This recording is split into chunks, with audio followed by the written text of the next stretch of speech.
Right, it's that time of the week. It's FD Ultras. Douglas Critchley is back in the building because last week, hashtag Baldies Unite kicked into gear. It went viral. It did. We asked you guys at home to send players that have had hair transplants that Doogie can review because he's considering one. You know, follically challenged. I'm nothing to talk. I'm definitely fitting in these sort of areas, and I'm also ginger. Oh, don't try and get on the sympathy train. You're fine. I've got 5-6 years max, unfortunately. So we're going to kick it off with a slightly unknown shout, David Beckham. Yeah, Do you think he's had one? Talk me through the process. 100%. I mean, we can see a lot of thinning on the left-hand side, especially around the top here.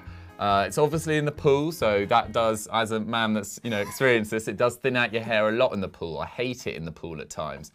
But you can see on the right-hand side, there's great coverage all over, and it's really nice and thick on the top. I mean, it does help when you've got a face like his, but great transplant. I'd give that a 10. You give that a 10 out of 10? 100%. You're kicking off the whole hair transplant. All right, okay, maybe I can't get any higher. I'll go 9.5. A perfect 10 doesn't exist, but Beckham is as close as you can get. Okay, 9.5 for Bex. We're moving on now to my personal favourite, Andros Townsend.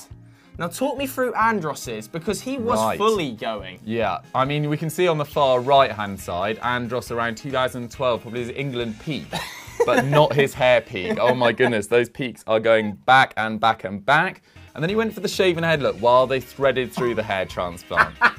And what I've been told is they take hair follicles from the back and side of your head and plant them in and let them grow naturally. And now look at what we've got on the far left. That is unbelievable growth. I'd actually probably curb that slightly, bring it down a few inches. It is a proper high top, It's a proper throw, and it goes straight into this quite rank beard as well. So Andros, I mean, great results for you, but that's not a look that I think you should stick with. I'd go back to that shaven look, actually. 4 out of 10. Moving on to a legendary transplant, Antonio Conte. Wow, he was doing a sort of Bobby Charlton look on the left-hand side. Absolutely rancid, Antonio. I don't know what he was thinking. It's patchy but also long. And the first lesson of a man losing his hair is keep it nice and short. But Antonio was like, no, I'll just part the Red Seas down the middle. And it's absolutely horrible. Great shout, get investing in that, and look at him on the right-hand side. Mature, sophisticated, looks like he looks after himself these days. Yeah, bad temper on him, but great choice of hair transplant. That's an 8.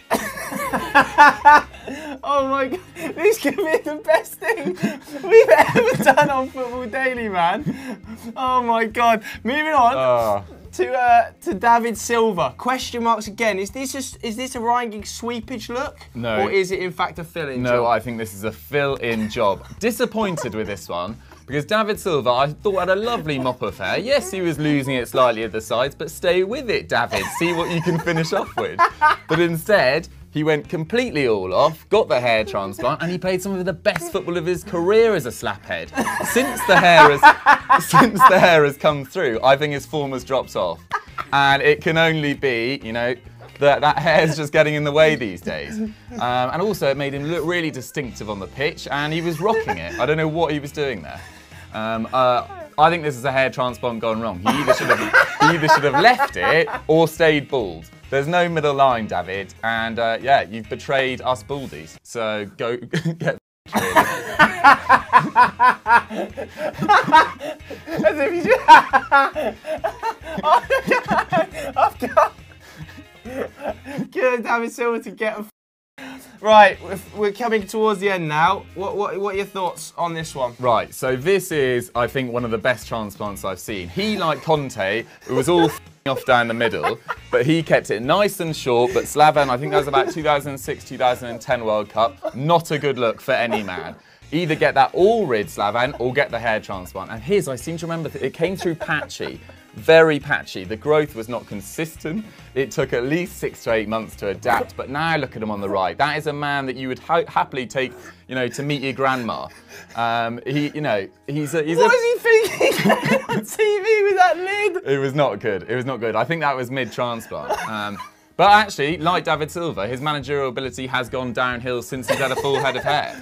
Oh my God. You're losing that edge, Slaven. So I give that, I mean, it's a big improvement looks-wise, but managerial-wise, it's gone downhill. That's a 6 out of 10 for me. Right, this is the last one, my personal favourite. Oh my God. Is Clattenburg. Oh. He's had everything done.